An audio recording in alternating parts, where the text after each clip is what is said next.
Greetings, salutations, everyone, and welcome to the hundredline Last Defense Academy, Former Lives of the Special Defense Unit, File Number 3, Hiruko Shizuhara's First Battle. This was a pre-order bonus thing that came with the game. I assume that means it's okay for me to show it to everybody? I don't see why it wouldn't be. So let's do it. It's gonna be a novel, so it'll just be like a bunch of words. So, does the sound level sound good to you?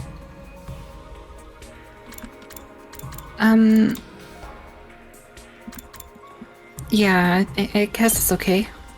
Okay. From the beginning, I suppose. Let me again make sure everything's recording. It is. Also like to say,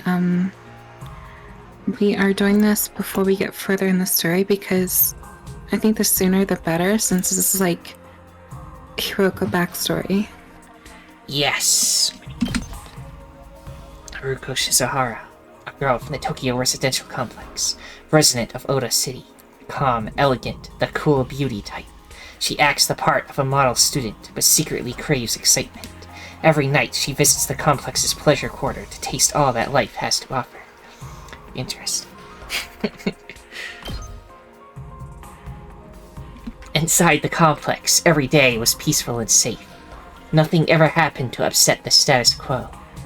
Beneath this vast artificial ceiling, people lived lives completely cut off from the natural world and its dangers. Okay, now this got a scroll bar here. Oh my goodness. This is the whole thing now? No. Okay, let's see. It's a lot. Oh shit. It never rained in the Tokyo residential complex, nor did it snow, nor was it ever threatened by strong winds or thunderstorms. Little wonder, for in the complex there was no sky. The whole city was encased in a giant dome. Beneath this vast artificial ceiling, people lived lives completely cut off from the natural world and its dangers, as we said earlier. I figure to save each other some, like, throat pain, let's, like, do 5 each and alternate. 5 each and then alternate? 5 paragraphs. Okay, so let me know then. Yeah. Okay. Inside the complex, every day was peaceful and safe. Nothing ever happened, yeah. Natural disasters, wars, and political strife were all but unknown. Crime rates were low and quality of life was high. If happiness could be defined as a lack of suffering, then the TRC was nothing short of a paradise. The people on the streets all wore smiles. Adults headed off to work with contented looks on their faces, while children went to school laughing and chatting with their friends. You never saw anyone walking dejectedly with slumped shoulders. 99.99% of the population were perfectly satisfied with their mundane, average lives here. But not everybody has the same values.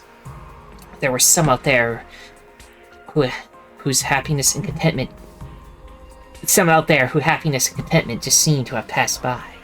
Though extremely few in number, they did exist. This is the story of one such outlier. I will drink water.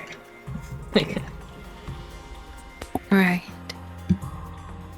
Stay hydrated.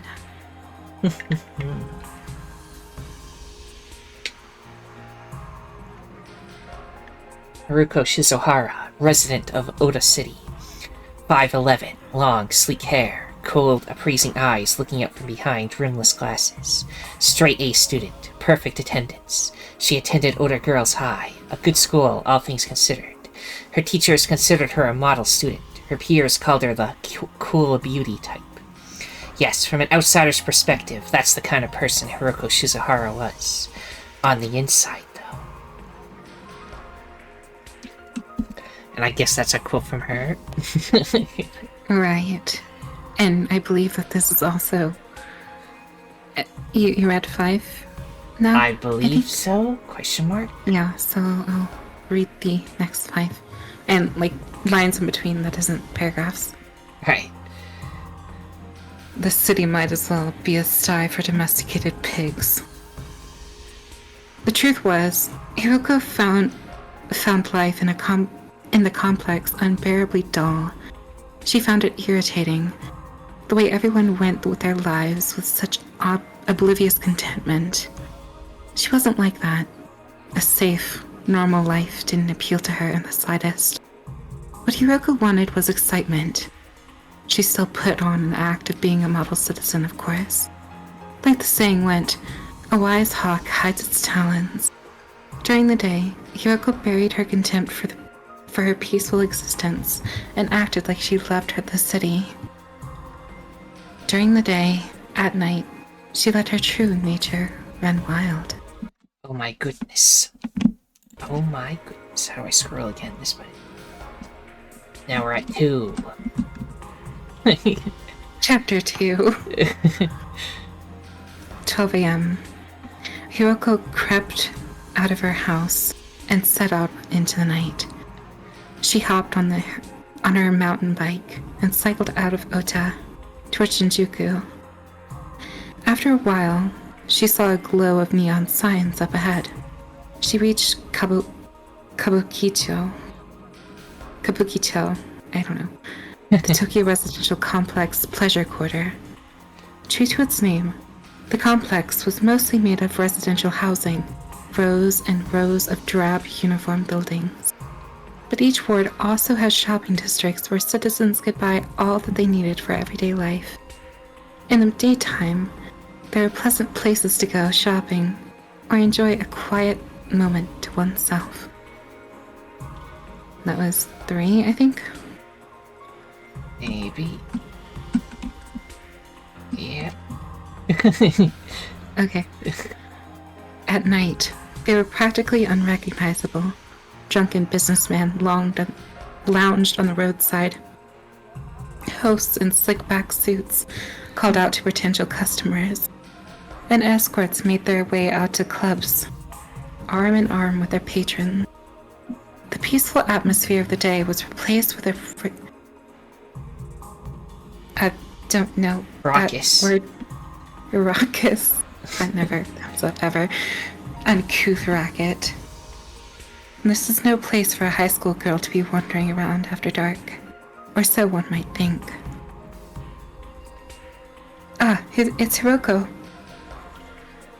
Lady H. Everybody, he's here. The people of the night not only recognized her, but were thrilled to see her. They all began crowding around and calling to her. Where are you gonna hang tonight, Hiruko?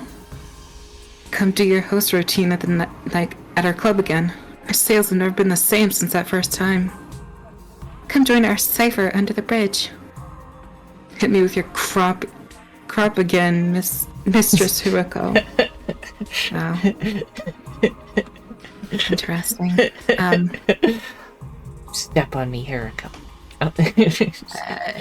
So it seems.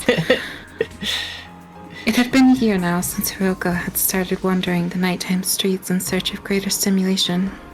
Eventually, she ended up in Kabukicho and tested a different side of life, experiencing all kinds of emotions and doing all kinds of things.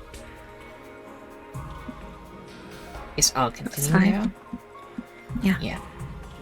One night, she put on a suit and joined a host club, setting a new record for the most money earned in a single evening. Another night, she'd gone to a BDSM club and delighted the subs there with her merciless whipping technique. She'd participated in, and won, an underground rap battle tournament. Rap queen. She'd tagged the wall of an abandoned building, creating a masterpiece in spray paint. She'd put on a roadside concert and worked the Kabukicho revelers into an absolute frenzy. Suffice it to say, she had no shortage of colorful anecdotes of her time here. The talons she hid during the day had come out in all their glory, and she'd practically become the ruler of the nighttime realm. Her admirers were all so desperate to be around her, and yet... You're in the way. Move. Hiruko dismissed them all with a wave of her hand, shaking off some who had already started to cling to her. Nighttime Hiruko was proud, haughty, and solitary. She wasn't here to live up to anybody's expectations. At night, she lived for herself. Now then, what kind of stimulation should I seek out tonight? She glanced from storefront to storefront, club to club. Host, escort, dominatrix, rapper, graffiti artist, bodyguard, street vendor. There was so much she could do, so much she could be. There was really no shortage of exciting pastimes here, or at least that was how she used to feel about it. At some point, Hiruko had wandered off the main street. The tumult of the town faded into the distance and silence reigned. Tired of walking, she sat on the guardrail by the side of the road and sighed. She looked up, but of course there were no stars lighting up the night, just the giant ceiling with its lights turned off.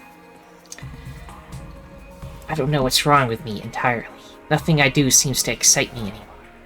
Hiruko had reached into her jacket, taken out a plush phone charm, and began talking to it. I used to find this part of town so stimulating. Now it all just feels tedious. I wonder why. The plushie she was speaking to was of a mascot character called Entraily. It got its name from its somewhat grotesque design, being a cute animal with its guts hanging out. It was considered to be in such poor taste that it had caused a public outcry, and had to be recalled just 3 days after it first went on sale. Hiruko had happened to see the plushies in store on the day it released, and instantly fell in love with the adorable character. Now she took one with her everywhere she went, keeping it in her bra so that she'd never have to be apart. I suppose I've just gotten bored of the night. She put a hand on her chest. Thump, thump, thump. Her heart was beating a steady, even rhythm. When was the last time she'd felt her pulse race? What do I really want to do? The reason Hiruko always got so bored of everything was probably because she had yet to find her true passion. But how was she supposed to know what would make her happy? What could she do in a boring world like this? How many did I read, by the way? I don't know. I think it was a lot. I'm wondering if maybe it was more than 5. Probably. Well, you can read some if you want. Okay. Hey, Entraily. I've been having these weird thoughts lately. Been having these weird dreams lately. Oh, thoughts. Is this a dream or not? Okay, anyway. I wish a meteor would hit the complex and blow open a hole in the ceiling. I wish there could be a terrorist attack. All these buildings would fall down like dominoes. Just childish fantasies like that. I must be dealing with a lot of pent-up frustration. Tear it all down, she thought. Still looking up at the sky, where the sky would be. Destroy it. My everyday life, this tedious world, all of it. In that moment, that was what she truly wanted. She knew it would never happen, though. Wishing on a star was one thing, but she couldn't even do that. There was no sky, no stars, shooting or otherwise, nothing to pin her hopes on. The night wore on in lonely silence. Eventually, she decided it was about time to call it a night and head home. She didn't want to get back too late to risk her parents discovering she'd been out on her own. Hiruko's parents were rather average people. If they found out their teenage daughter had been wandering the streets at night, they probably would both have heart attacks on the spot. She tucked Entraily back into its usual place and just setting off when... The quiet of the night was shattered by a series of loud sirens. This is an administrative announcement. The complex danger level has been raised to yellow alert. All citizens, report to your nearest shelter until further notice. Speakers, mounted on the streetlights, played with a familiar recorded message. Doors began opening as people came outside, most of them still in their night attire. Another alert. Feels like there's been more of them lately. Where's nearest shelter again? Be careful on your way down, everyone. Half sleepwalking, the citizens did as they were told, lifting up manhole covers and climbing down ladders to underground shelters. Mommy, I'm sleepy. Don't yawn while you're on the ladder. You're going to fall off. Everybody remained calm throughout, adults and children alike. These security alerts were just another part of their daily lives, after all. An alert now. An alert? Now? This is gonna be awkward. Oh, it was Hiruko. Hard to tell. Just come up like a name tag. Whatever. With a weary sigh, Hiruko turned away from the road home and joined the line for the shelter. It moved smoothly and quickly, and before long, she was at the front. She gripped the cold metal of the ladder and prepared to climb down. She wasn't looking forward to this at all. These shelter orders could last anywhere from 10 minutes to several hours. During that time, she'd be stuck down there with a bunch of people she didn't know. But it wasn't as if she had much choice in the matter. When you heard the alarm, you had to go to shelter. For everyone living in the TRC, that was just common sense, wasn't it? Maybe that was life? I don't know. Yeah, also I think you're cutting out a little, so if you want to leave and come back, and then I'll continue. Oh, for fuck's sake. Only near the end, don't worry, it wasn't too bad. Okay.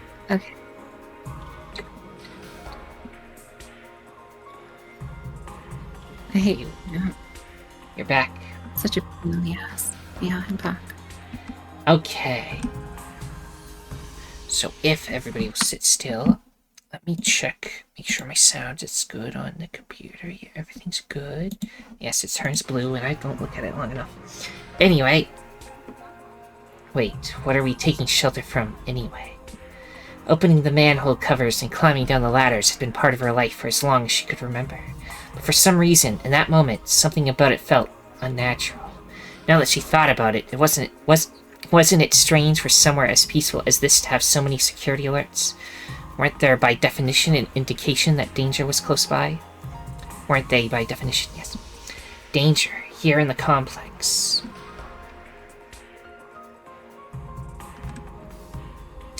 Okay. Excuse me, but what is that alarm for? Hiruko paused on the ladder and looked up at the next person in line, a middle-aged woman. What is it for? It's just an alarm. It's so we know to take shelter, the lady replied, tilting her head in confusion. I know, but what are we taking shelter from? Does it mean there's some kind of threat to the complex? Doesn't that seem a little strange to you? Threat? It's only an alarm. We just have to take shelter like normal. You're not listening. I'm asking why we have to take shelter in the first place. No matter how Hiruko tried to rephrase her question, she kept getting the same answer, and the conversation went around in circles. It was like what she was suggesting. The very idea of there being a reason for the alerts was a completely alien concept. Why are you being so difficult? Just be a good girl and get in the shelter, the lady snapped, finally starting to run out of patience. The other people in the line weren't much better. Quit saying all this weird stuff, you're holding up the line. Did you hit your head or something? You hear the alarm, you go to a shelter. Even little kids know that. Clearly, so far as they were concerned, Hiruko was the strange one here. None of them questioned why the alarm had sounded, or why they had to take shelter. It was an alien concept to them as well. Until a moment ago, Hiruko had been just like them. The moment the alarm sounded, her focus had automatically shifted to taking shelter, and she'd walked over to the nearest manhole cover without really thinking about it. But now she was thinking about it, and she didn't like it. Now that the lid was off, all kinds of doubts and questions were bubbling to the surface. An idea popped into her head, more of a conspiracy theory, really, but it made a weird kind of sense. Was everyone in the TRC having their thoughts suppressed somehow? Could the complex's administration have conditioned them all to accept the shelter orders without question? But if that's the case, why am I noticing that something's wrong all of a sudden? A moment's thought, and she had her answer. Tonight was the night her boredom with the city and life in general had reached its peak. That feeling of being cooped up here must have shaken something loose somewhere in her mind. Badum. Her heart was beating faster now. It sounded crazy, but what if it was true? What then? Why did the administration want them to take shelter so bad? Was there something going on they didn't want people to know about? Is that why they'd ingrained the idea of taking shelter? Of take shelter when you hear the alarm into everyone's minds? To keep them out of the way? I think that was fine. Okay. I'll don't drink know. and you can read alone. Okay.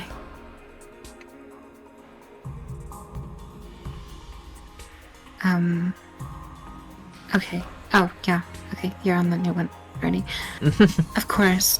But like the question, what was the Tokyo residential complex hiding? It was obvious, wasn't it? There must be some danger out there after all. Something that went against the TRC's carefully constructed image as a peaceful place. War? Organized crime? Protests? Execution without due trial? Whatever it was, Hiruko wished she could see it for herself. But no. She became aware of her heartbeat again. Her pulse was racing as if spurring her on. She knew what her heart was trying to tell her. Then go. See what it is these alarms are being used to cover up. You might just find the ultimate source of stimulation. Before she knew it, she was on her feet and running. Hey, where are you going? There's no shelter that way. Strangers called out as she ran past, but there was no stopping her now. Bada, bada, bada. Go on, her heart seemed to say. Find it. Make it your own. Hiruko ran at full speed to the abandoned streets in search of the solution to this mystery. She turned a corner, ran straight on, turned again, and arrived at a crossroads. She didn't know where she was going. She was just letting her instincts guide her. But she knew she could do it. She wouldn't let this chance get away. She'd find what she was looking for. From the Shinjuku crossroads, she emerged onto a four-way intersection, and then... What? That was where she discovered the city's secret. Oh my goodness, chapter 3. What is that thing? Some kind of mascot costume? At first glance, it resembled a giant teddy bear, well over 6 feet tall, but it didn't have any fur, and its skin was blue, with a plastically toy-like sheen. It had just one big eye in the middle of its oversized head. Well, one big eye cavity, with 5 smaller eyes looking out of it. The bear thing began to move. It lumbered along it on its 2 legs, coming right down the street. It had to consume. Had to be a costume. Surely. Had to be a costume. Yeah. Not consume. Yeah. I mean, it might. Who knows? It might. Who knows? Maybe it's hungry. Surely there must be someone inside. Then, it turned to look at Hiruko. Hiruko. It's a hard name to say. Yeah. Regardless, I think it's your turn. Okay. The moment their eyes met, she knew. This was no costume. It was alive. It was an actual, genuine monster. Without warning, the creature sprang toward her. Hiruko spun around and fled back the way she had come. And then it does a gorg. With a strange, high-pitched roar, the monster gave chase. It didn't move very fast, but it had a wide enough stride that it could cover a lot of ground. It's only a matter of time before it caught up to her. She scrambled onto a high stone wall and down the other side, into a part of the complex she didn't know. There's no way that big, clumsy thing could climb up after her. She'd be safe now, or so she thought. Krakoom. Wah! There was an almighty crash as the wall was blown apart, concrete flying through the air like it was nothing more than styrofoam.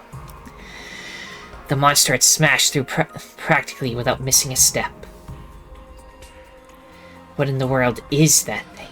Normal strategy wasn't going to work here, but this was no time to stop and think. She just had to run. And then some more huffs. She ran into narrow alleys between buildings, throwing plastic buckets and anything else she could find at her attacker. Huff, huff. She vaulted onto an air conditioning unit, kicking it off the wall, and dived into an open window. Huff, huff. She ran up the door in the opposite direction, once again favoring a narrow alley. Huff, huff. A parked car blocked her path, but she lunged forward and performed a handspring to clear it in one swift movement. Huff, huff.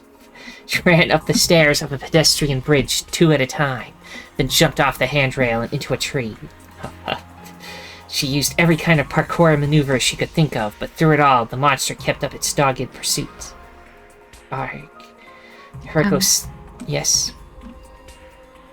Like, there was a lot of sentence, like, broke up. Like, Am I not breaking it into, for you? like, main paragraphs, so maybe... Oh, you just mean... Do you think you're good on reading, or do you want to do more? I'll go a little bit longer. Okay. Hiruko stumbled and fell on a pedestrian walkway. She knew she had to get up and keep running, but her body was reaching its limit. She was breathing so heavily her vision was starting to blur. She didn't even know where she was anymore. The monster was coming closer and closer. In a matter of seconds, it was already upon her. So this is it. This is how I die. Now that she knew the end was coming, everything seemed to move in slow motion. She saw the monster standing over her in vivid detail as it raised an arm, ready to strike. The club-like arm, the 3 sharp claws, swinging down toward her head. It would all be over soon. Okay, I guess you could take over for a little bit. Okay. Open fire. A gruff voice rang out, seemingly from nowhere. Doom, doom, doom. Pepper, pepper, pepper. Yeah, anyways. Suddenly there was a noise like gunfire, and some kind of liquid blood started spewing out of the monster's body. Noise. Weird. I'm not going to do all of them. Yeah. It stumbled back, howling in pain.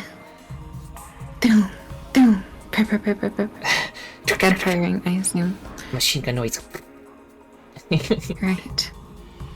Another round of shots followed, not allowing the thing a moment's rest. Blood spattered all over Hiruko's glasses, dyeing her vision red. Somebody's shooting it. Whatever was going on here, this could be her chance to escape. Still unable to get her feet, she began to desperately scramble away. Good call, Missy. You're not going to want to be around here. This thing goes off. And this goes off. Okay. She heard the gruff voice say again. Wow, I cannot read at all. And saw a ball land at Monster's feet. No, not a ball, a hand grenade. Hiruko instinctively closed her eyes and covered her ears. A moment later, boom. Didn't ask I did that. Anyway, the force of the explosion sent her reeling. The noise assaulted her eardrums. The burst of the light was so bright that she could see it through her eyelids. There was a high-pitched ringing in her ears, and everything went white. If she hadn't closed her eyes when she did, she probably would have been blinded. However, these people they clearly weren't picky about collateral damage. It seems like they managed to kill that monster, though. Her eyes and ears haven't quite recovered from the explosion yet. The thing was dead now.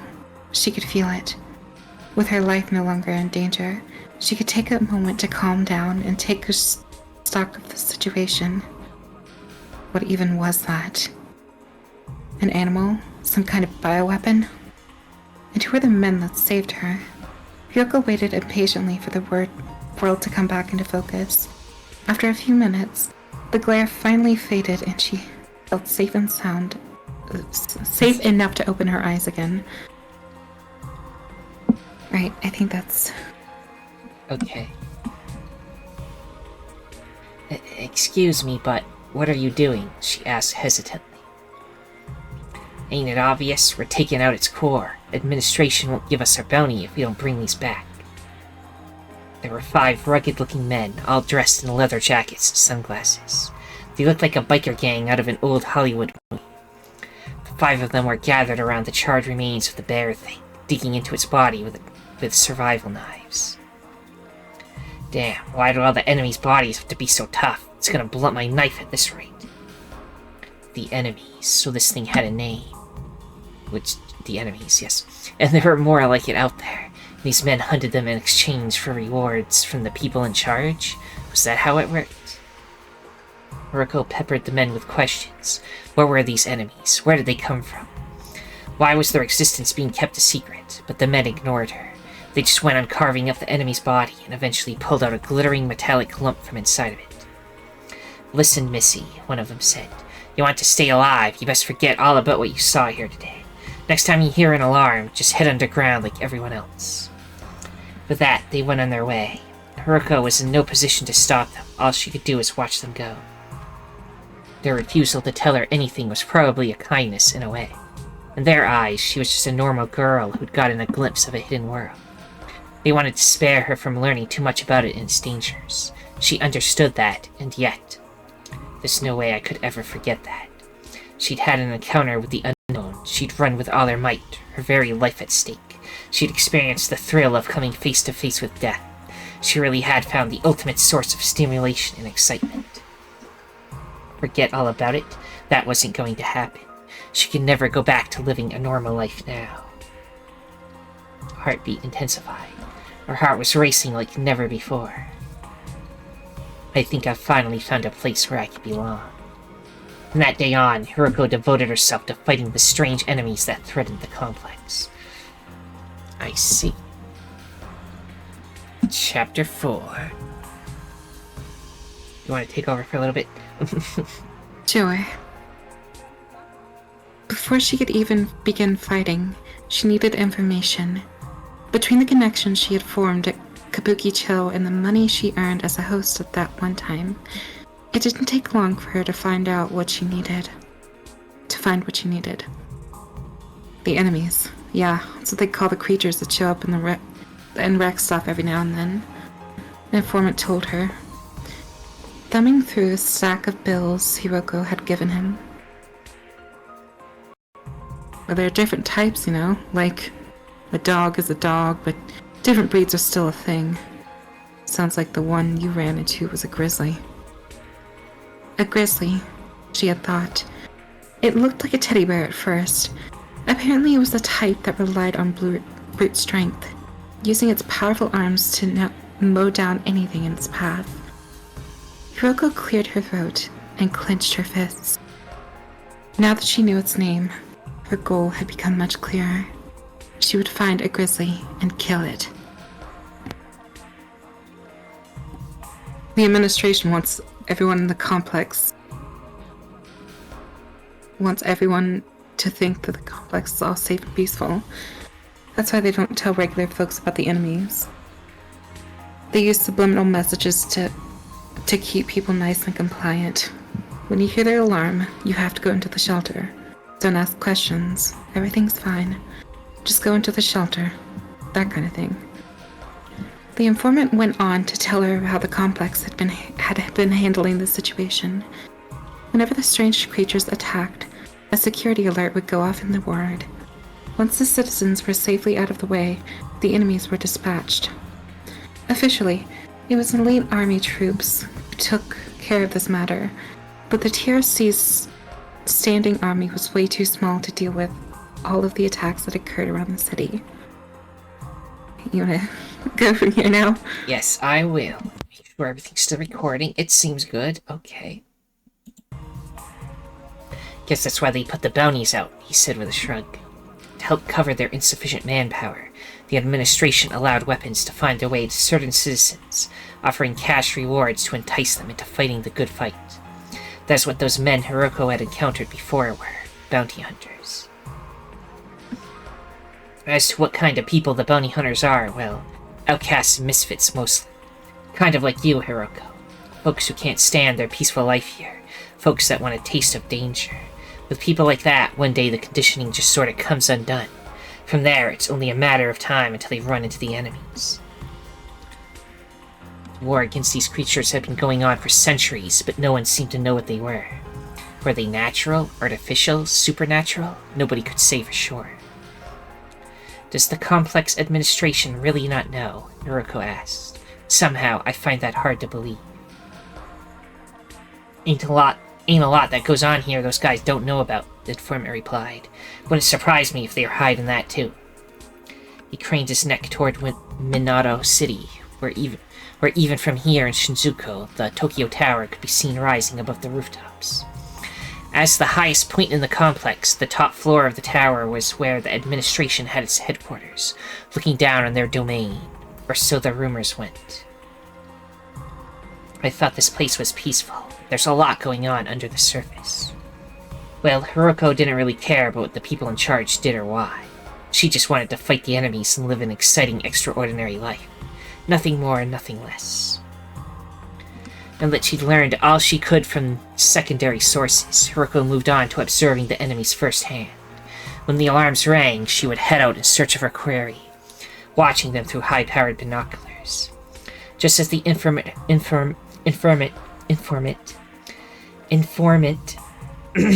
that word, had told her, the enemies came in all shapes and sizes.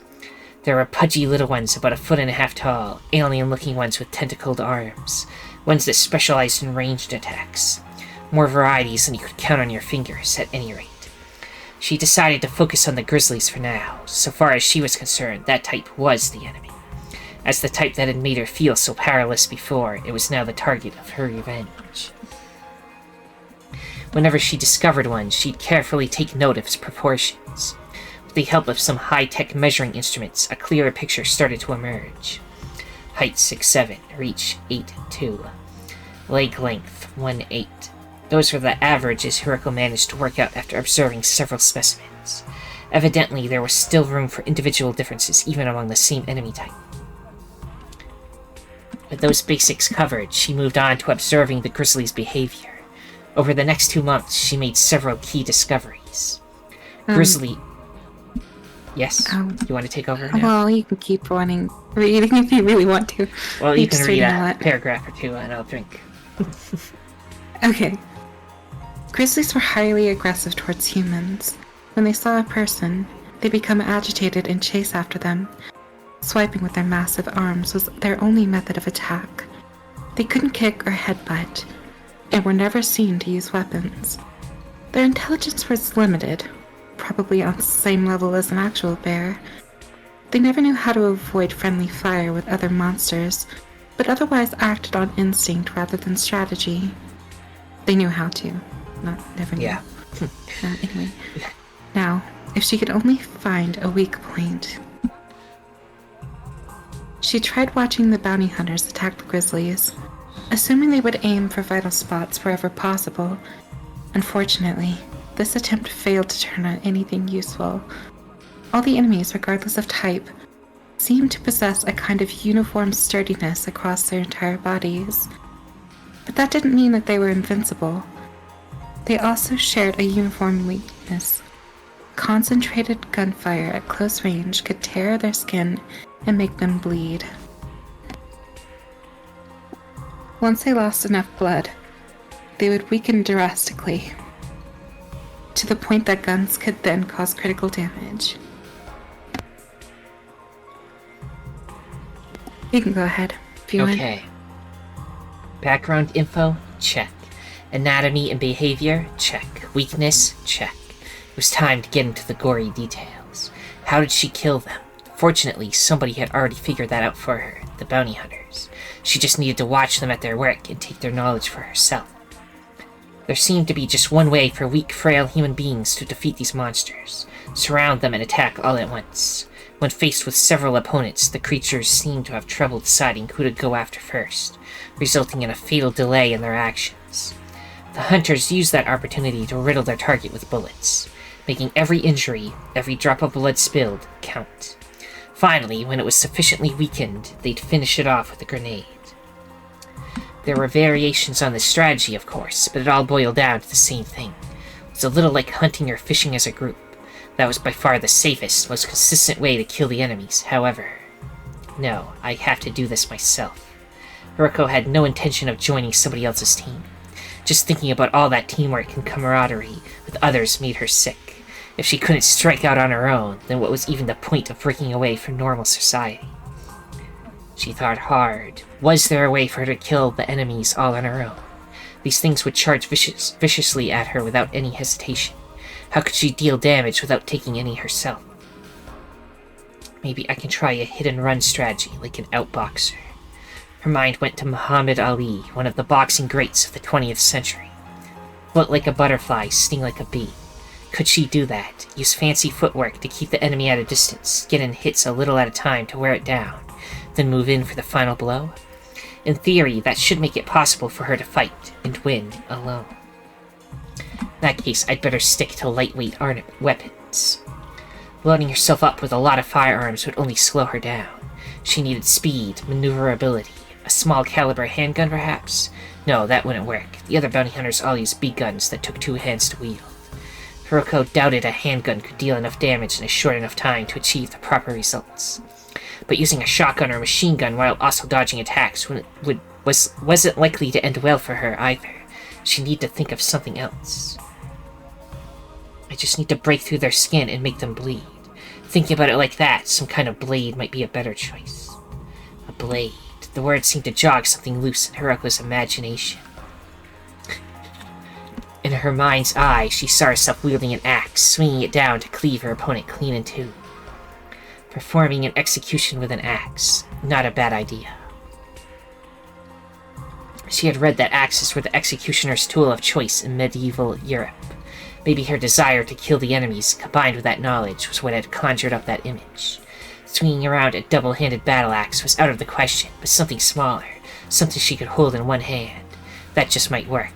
She could even strap it to one of her legs and use her skirt to hide it from view. Yes, an axe. That was what she'd use. Now that she'd made her choice, Hiruko went to a hardware store and purchased a hand axe.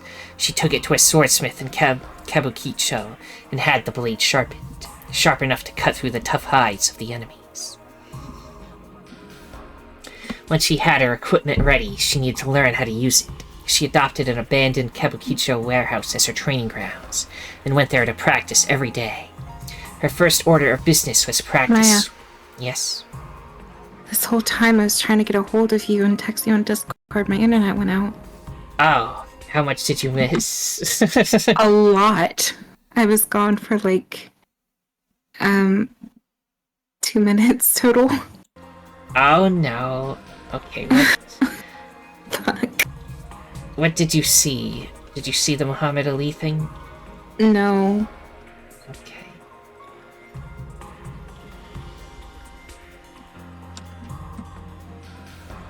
Did you see all this? You read some of this, I think. What was the last thing you remember? I'm trying to think.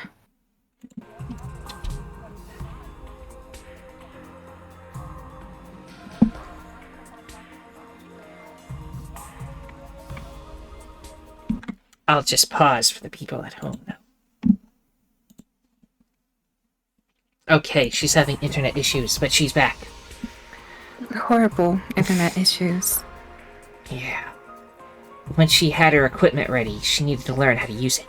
She adopted the abandoned warehouse, practiced every day. Her first order of business was to practice swings. She swung the axe over and over again to get used to the feeling. Yeah, ha. She started to get a better feel for its weight and the best way to handle it. Ha, yeah. She moved on from regular swinging to aiming at targets, increasing her control and precision further. Rag, ha. Through trial and error, she found her ideal grip, her ideal stance, her ideal swing. Ha, ha-ya. Hiruko had never learned any kind of martial arts, but she seemed to have an instinctive knack for wielding the axe. It hadn't even been 2 months since she started training, and it already felt like an extension of her body. But there was a difference between just swinging the axe around and actually cutting something with it. She hung sheets of cloth from the warehouse ceiling. They were nowhere near as tough as the enemy's skin, but they do for now. You're still there, right? Yes, I'm here. Okay. There was more to cutting something than simply hitting the target. The angle of the blade, the wind up and follow through. Yeah, edge alignment is what it's called, the angle of the edge. The strength of the swing itself. Only when she got all that just right did the axe slide silently through the cloth, leaving a smooth, satisfying cut behind. I see, so this is how it feels, Hiruko thought to herself, looking at the blade and smiling. She was already imagining herself slicing through enemies with the same merciless precision. In addition to her basic training, she also did a kind of shadow boxing, envisioning different scenarios and practicing how to respond to each one. Naturally, the opponent she always imagined was a grizzly.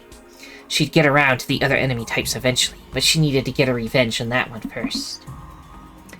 If it moved like this, she'd dodge to the right. If it did that, she'd side up like this. Hiruko imagined countless possibilities and drilled the moves into her muscle memory. Yeah, letting out battle cry after battle cry. She faced down the imaginary enemies. Ha-ya. She saw their attacks coming and moved to dodge and counter. Yes, in her mind, the grizzlies killed her, rendering her body apart with their claws, smashing her skull with their heavy paws. But each death, each failure was an opportunity to learn. Little by little, she was getting better. More noises. And strangely, with each simulated battle, win or lose, her feelings for the enemy started to change. Her hatred was being replaced with a sense of gratitude.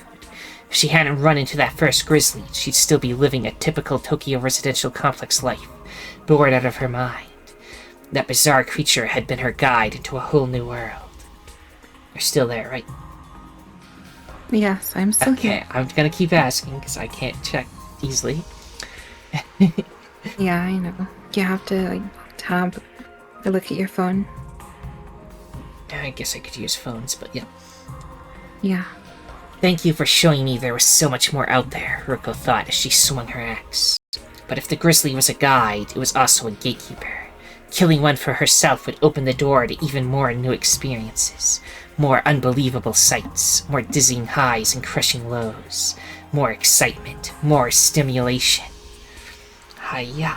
Finally, she finished her 6th month of training. That took less time than I thought it would. Her special anti-grizzly training course was complete. I think I'm ready now, don't you, Entrelli? Hiruko said, addressing her phone strap plushie. The day when she got to take down her prey couldn't come soon enough. She stood there, alone in the empty warehouse, an obscene smile on her face. And then her heartbeat's going fast again. Her heart, once so hungry for stimulation, was beating with the ferocity of a wild beast. Chapter 5. I'm gonna drink some water. Yeah, do you want me to read now? Sure. Because you've been reading fuck ton. Anyway. Late one night, the security alarms blared out across Oda City. Regular citizens stirred from their beds, went into the streets, opening manhole covers and climbing down into the shelters. Hiruko, meanwhile, broke away from the crowd and sprinted through the desolate streets. Where were they? Where were the enemies? More importantly, was there a grizzly among them? Don't tease me like this, Grizzly. Hurry up and show yourself. Her heart fluttering like a love-struck girl on her way to her first date. She ran on, ignoring any other enemies until... I knew it. As if guided by fate, she found herself close to one of the blue, bear-like enemies. It was wandering around the shopping district where... probably in search of prey. Nothing. Hiruko ducked into a side alley for a moment to get her breathing under control. She took out her handkerchief to wipe the sweat from her brow and ran a comb through her hair. She wanted this creature to see her at her best. What a weird thing to do. Yeah. Here we go. It's finally time to do this. The last time she'd encounter one of these things, all she could do was run away. She had been nothing but weak, fragile, normal girl then. Now they really love doing that. Normal girl. Hate it. Hate it with every fiber of my being. Well, she hated being a normal girl, so it's fine. Right. Anyway. But not Are you still anymore. there? Oh, Through her training. Yeah? I don't know, you just paused on it. But anyway, continue. I was swallowing my spit. Yep. Sorry, I guess. It's okay. It's okay. I'm just worried She that you built were cutting herself- out, but you didn't, so. Oh, yeah. She built herself up from scratch into a completely new person. This was no mere revenge match. It was the debut of a brand new her. Her first battle as Hiruko the warrior. Hiruko. Oh my god. Get it through your fucking head. The executioner. Executioner.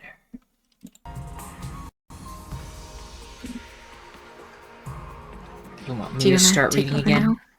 Yes, I will. Let me check the time. We're making good time. We might finish it in like a good episode length. Okay. Well then, let's begin. She calmly stepped out in front of the grizzly. Monster noise. The moment it saw her, the monster let out one of its high-pitched wails and began to charge. In a few seconds, it was right on top of her. It swung one of its massive claws at her face. Too slow. She simply stepped out of the way. The thing's arm flailed harmlessly through the air. It attacked again and again, unleashing a series of vicious slashes, all of which failed to hit their target. Hiruko had done her homework. A grizzly's attack range was 9 feet to 10 inches. So long as she stayed at least 9 feet, 11 inches away from it, it would be unable to reach her. She remained calm and kept perfect track of the distance between them. The grizzly swung at her. She retreated 9 feet, 11 inches. It swung again. She retreated another 9 feet, 11 inches. So far, so good. This is just like how I rehearsed it. Tasting the fruits of her labor in action, she felt the corners of her mouth turning up into a smile. Those claws had seemed so deadly before, but now they were no more threat to her than cat toys. They were nothing to be afraid of. They were never going to hit her. But she couldn't keep dodging all night. She had to go on the offensive too.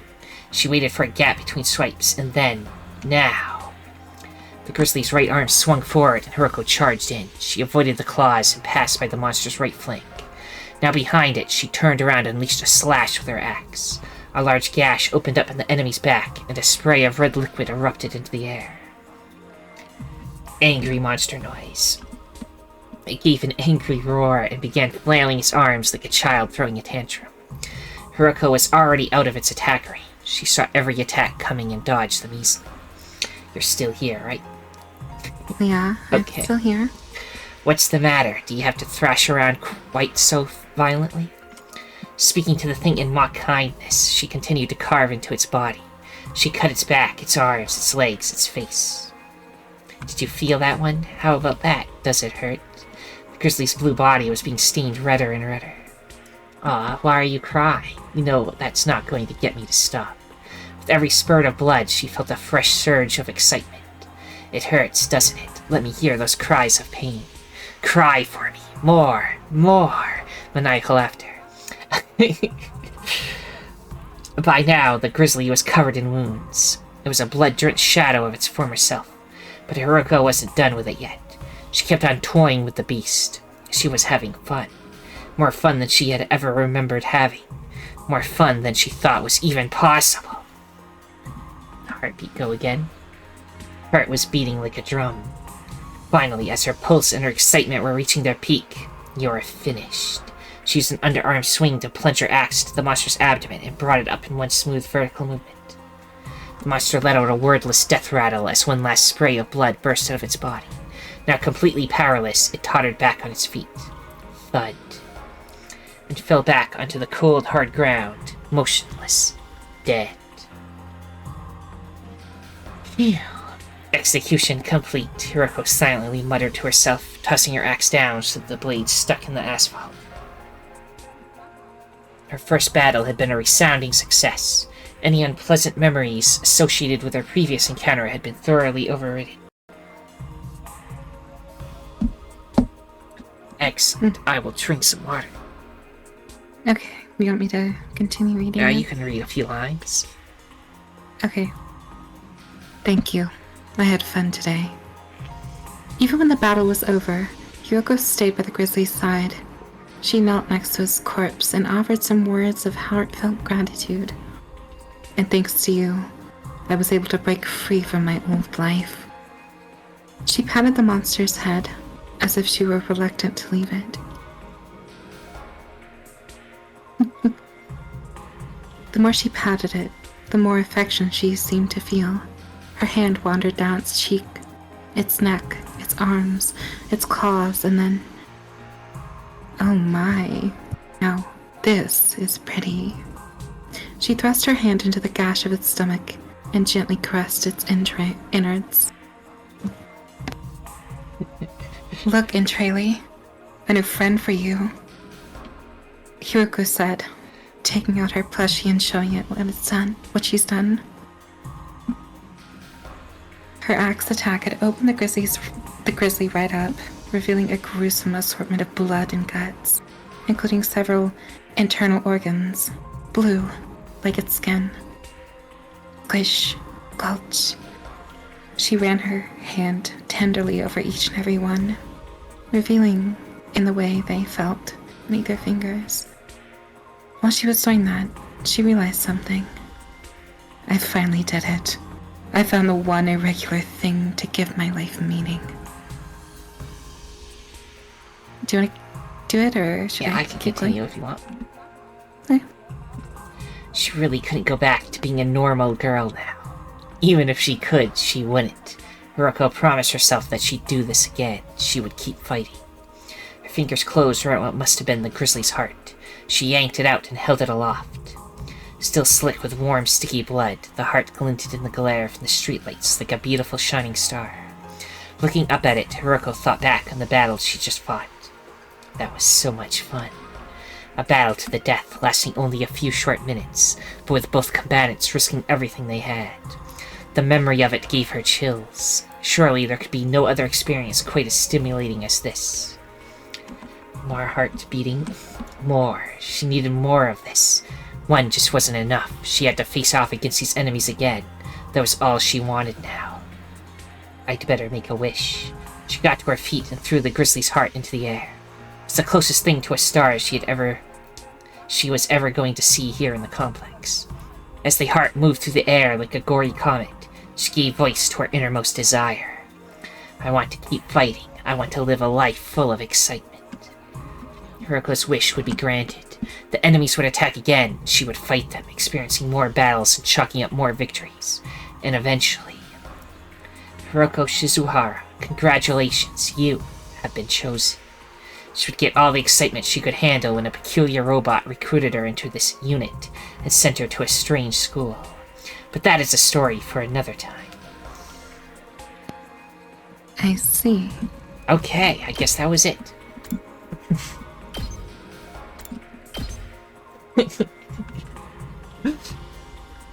Well, everyone, I guess I'll make this its own episode since it's 58 minutes long.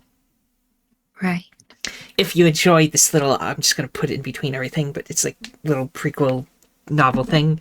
If you enjoyed it, then liking, subscribing, commenting, and sharing are all appreciated. The most important thing, though, that thou must absolutely do is have a nice day. Bye. Bye.